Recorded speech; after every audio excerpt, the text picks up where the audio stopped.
Ljósbyð eiga allar kindir, meiri og minni mögu heimdallar. Vildu að ég valföður vel fyrir telja, forn spjöll fíra, þau fremstu mann.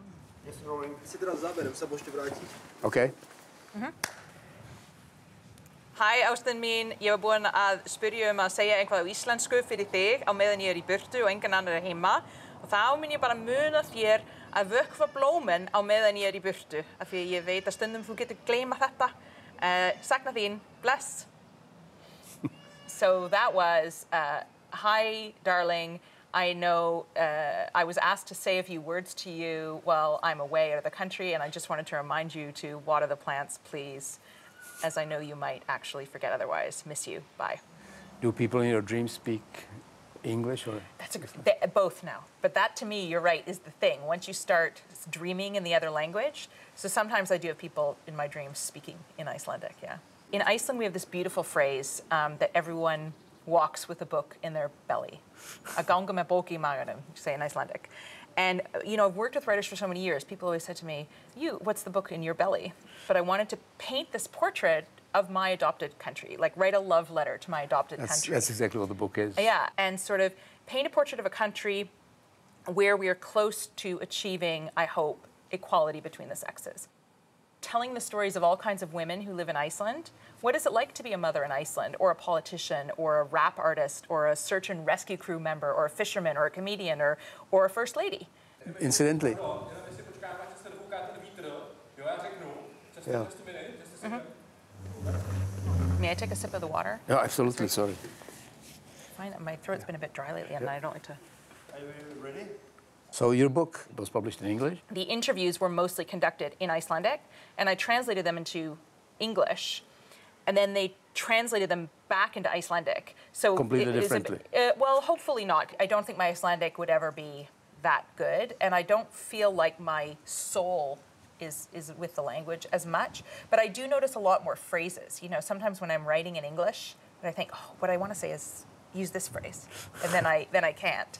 Actually, I found the putting words on the blank page very difficult and frustrating.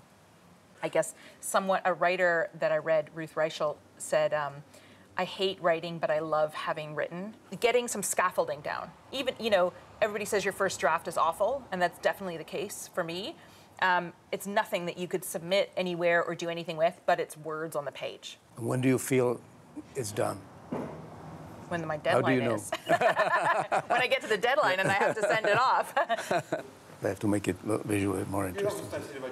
Should we dance? Like, should we do anything? Maybe we'll get to that. Your life strikes me as a fairy tale to a certain degree. I grew up on a farm in Canada. I hardly knew that there was a country called Iceland. I ended up being married to the head of state of that country. We were both rowing for the college because we thought that was very Oxford. That's what you're supposed to do. We weren't any good. And so one evening there was a fundraiser for the rowing crew. And the guys had these like styrofoam cups that they marked with their names. And we girls could pay £1 and we would get 5 little tickets with our own names and put them in a different cup. And then the guys would draw a name out and have to take the person on a date. So this is a completely true story. And so I remember I had £2 and I thought, I'm going to buy 10 tickets. And I thought my husband, Guðni was his name, I thought he was kind of interesting, but he was very quiet. So I thought, this is my moment to kind of give fate a push. So I put like 8 of the tickets in his cup. And I didn't put them all in because I thought then I'm like some stalker or something. But I thought, this is, you know, you've got to like give fate a little push. So I put them almost all in his cup.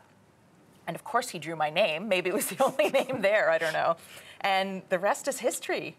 We had 4 children together in just under 6 years. So for 8 years, I was either pregnant or breastfeeding. So I was kind of focused on that a lot. Yeah. And we really had this nice little, you know, happy life. Everything was going well, and that was what we were pleased with.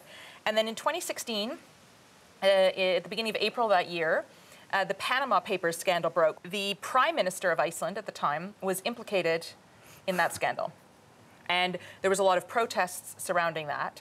And so obviously it was huge news in Iceland, and the news wanted to cover it. And so they called an expert in Icelandic politics and government to come and be the sort of pundit on the news. And that was my husband.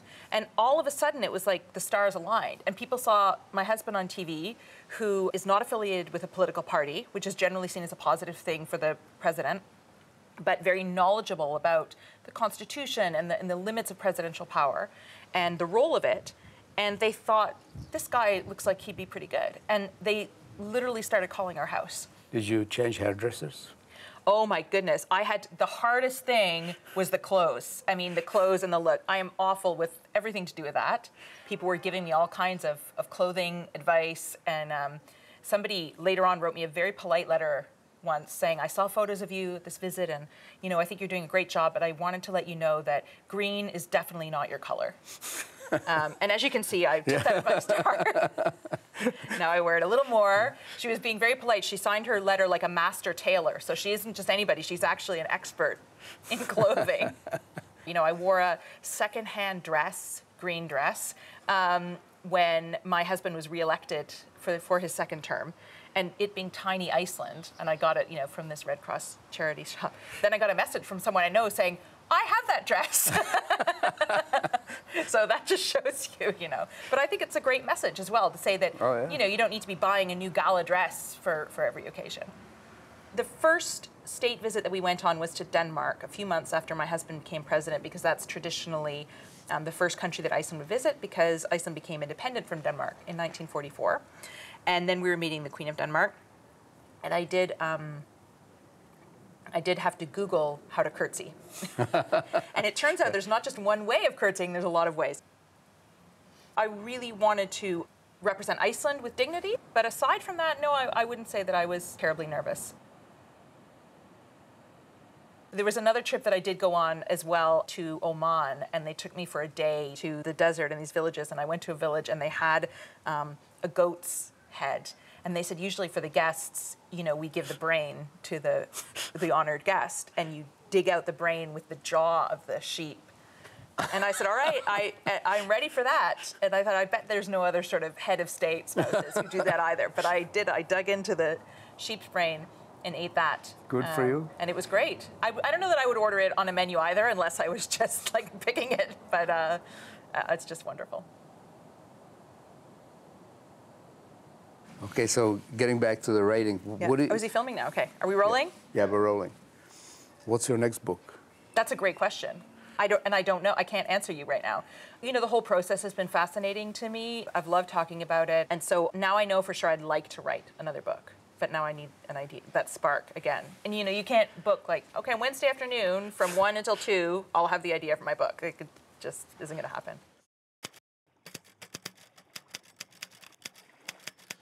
Ek man jötna árum